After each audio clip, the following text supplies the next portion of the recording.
What's up YouTube? For today's project, we got these premium gray suede Jordan 11s. That's a promo pair. It's a beautiful shoe with cool details and premium materials. A good friend of mine paid a lot of money for these. Typically collectors buy these and stash them away and never wear them, but not this guy. He wants to wear them, but he wants to protect his investment. So we're gonna be putting some Rejuvenator sole shields on the soles to protect them from wear and tear. And for the uppers, we're gonna protect this buttery gray suede with some water and stain repellent. We got some work ahead of us, so let's get started.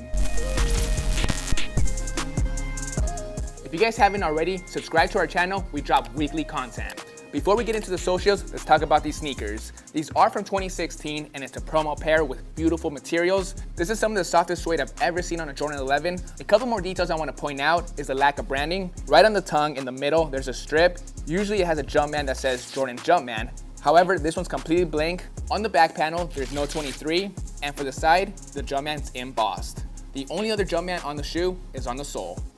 Another thing to touch on is that these shoes come with 2 sets of laces, your standard rope laces that every Jordan 11 comes with, and they come with these really cool leather laces that I'm a big fan of.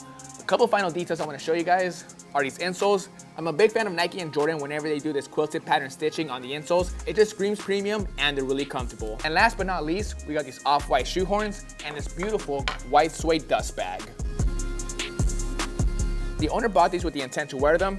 Jordan 11 soles are some of the most delicate. As soon as you wear them and they touch dirt or water, the soles start to oxidize and it's really hard to get them back to its original state. So to avoid all of that, it's a good idea to apply some Rejuvenator sole shields before you start wearing them. When it comes to applying sole shields, it can be really easy. All you need is a pen or a marker, scissors, and a heat gun, and everything inside this box, 2 sole shields, and some alcohol wipes.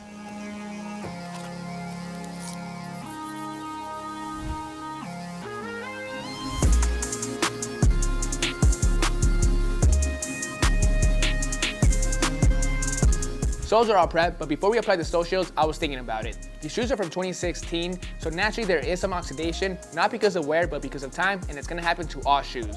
So what we're gonna do is put these shoes inside the indoor setup, aka the Vick 2000. Right now it's about 2 p.m. Tomorrow morning, I'll pull them out at around 9 a.m. Hopefully, we'll get some results before we apply the sole shields.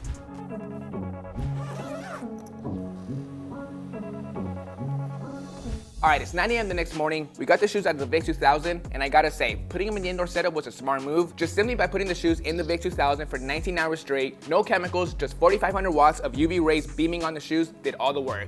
Now let's start the process of these sole shields.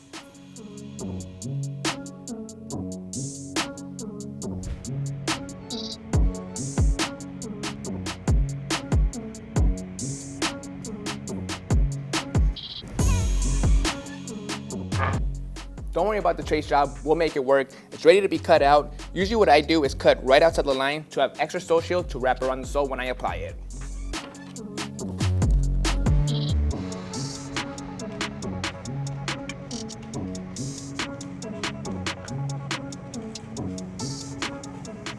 Got both of the sole shields fully cut out. Again, it's better to cut outside the line and have extra sole shield. Once you apply it and there's too much, you could go with an X-Acto knife and chop it off. However, if you cut it too small, it's not gonna work because once the shoe touches the ground, the sole is gonna be exposed. Let's go ahead and peel it and apply it onto the shoes.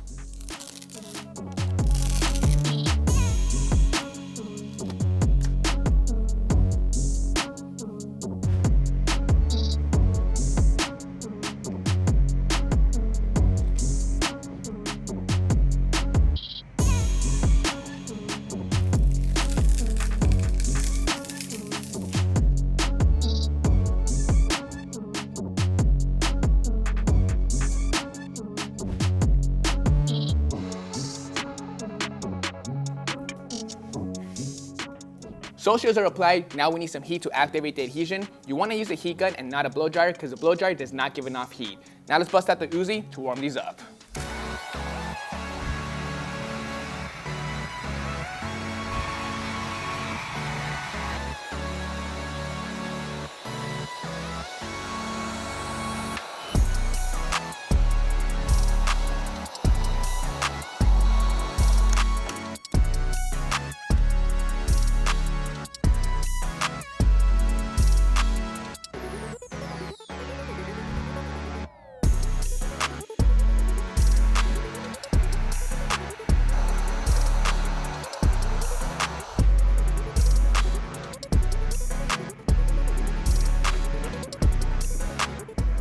sole shields are applied, fitment's on point. One thing to keep in mind when using the heat gun, you want to apply enough heat to get the sole shield to stick to the shoe properly. However, you got to keep the heat gun moving. If you focus on one spot too much and apply too much heat, you can cause separation or cause the midsole to warp, and that'll ruin the shoe.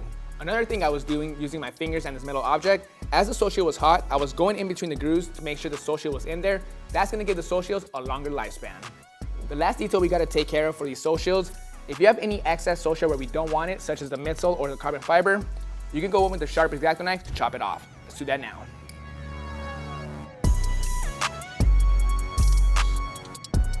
Part 1 of protecting these sneakers is complete. The soles are covered, now we gotta take care of the uppers. The uppers have a nice buttery premium suede. The best way to protect it is by using our rejuvenated water and stain repellent. To maximize the results, we're gonna spray 3 even coats. After the first one, we'll let it dry for about 30 minutes to an hour. We'll spray a second, let it dry for another hour or so, then we'll spray a third, and after that, they should be ready to go. For this, we're gonna go outside and spray it. This stuff is harmful, we don't wanna kill you.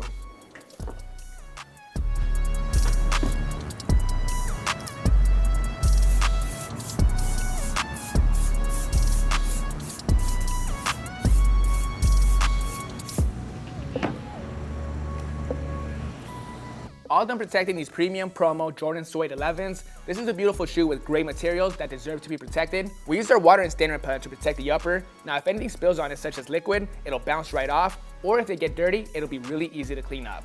And for the outsoles, we used the Vick 2000 to remove all the yellowing. Only took about 19 hours, then we protected them using our Rejuvenator sole shields. You can find all our products at rejuvenator.com. Make sure you stay subscribed to our channel. We have this sick project coming up for Kobe Day. Hope you guys enjoyed this video. This is Vick Almighty. I'll catch you guys next Monday. See y'all.